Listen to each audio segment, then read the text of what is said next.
آپ کو دیکھ ہی نہیں پا رہے۔ مثلاً کہ آج کے اس دور میں ذمہ داریاں شاید بہت زیادہ ہیں، اور دوسرے پہلو پر ہم لوگ اپنے آپ کو دیکھتے اس لیے نہیں ہے کیونکہ ہمیں نفس پرستش میں ہے۔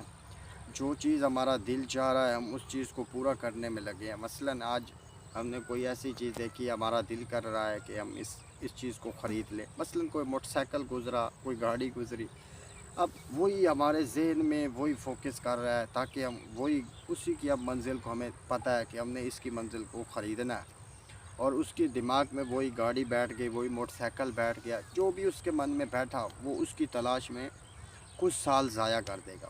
وہ کیا ہے، یہ آج کل بچوں سے لے کر بڑوں تک کی یہی جو ہے نوبت بڑھ گئی ہے، کیونکہ یہ جو نوبت ہے یہ اصل میں اس کے لیے خطرہ ہے۔ وہ کیسا خطرہ ہے؟ کیونکہ وہ ایک دم جو اس کا دل چاہ رہا ہے وہی کر رہا ہے، حالانکہ مضبوط چیز پتہ کیا چیز ہے؟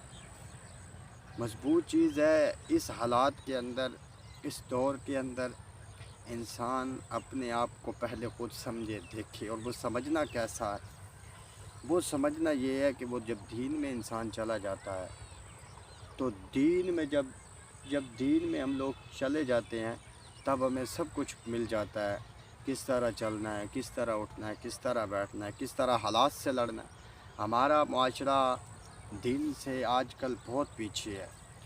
رسم و رواج ہم نے خود بہت زیادہ بنا لیے، کیونکہ اس کے اندر سب سے پہلا تو جو رسم و رواج ہے یہ نفس پرستش کا، یہ بہت سخت زیادہ جو ہے اس کو پروموٹ کیا جاتا ہے۔ کوئی بھی کام ہے نا الٹا پلٹا، اس کو زیادہ لوگ سپورٹ کرتے ہیں کیونکہ وہ کام الٹا پلٹا ہے، اور اس میں چند دن کا مزہ ہوتا ہے، پھر وہ کام ختم ہو جاتا ہے۔ حالانکہ حقیقت یہ ہے کہ انسان کے لیے سب سے بڑی چیز ہے اس کا دین۔ نبی پاک کا حکم مانے، اطاعت کریں، اس کے لیے سب سے بڑی تو یہ پرسنالٹی بنے گی۔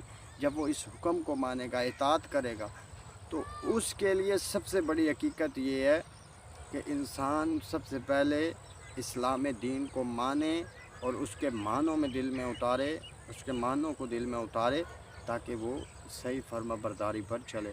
لیکن حقیقت یہ ہے کہ انسان آج کے دور میں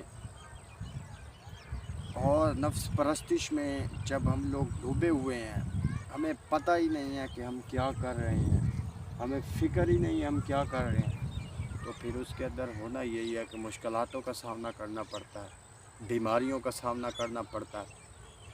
تو میرے بھائیوں، میرے بزرگوں، یہ جو سب سے بڑی چیز ہے اس چیز پر ہم نے فوکس کرنا ہے، اس چیز پہ ہم نے توجہ دینی ہے تاکہ کامیاب ہوئیں، تاکہ اس جو ہم بلائیوں میں پھنسے ہوئے ہیں اس سے بحال ہوئیں، اس سے نکلیں۔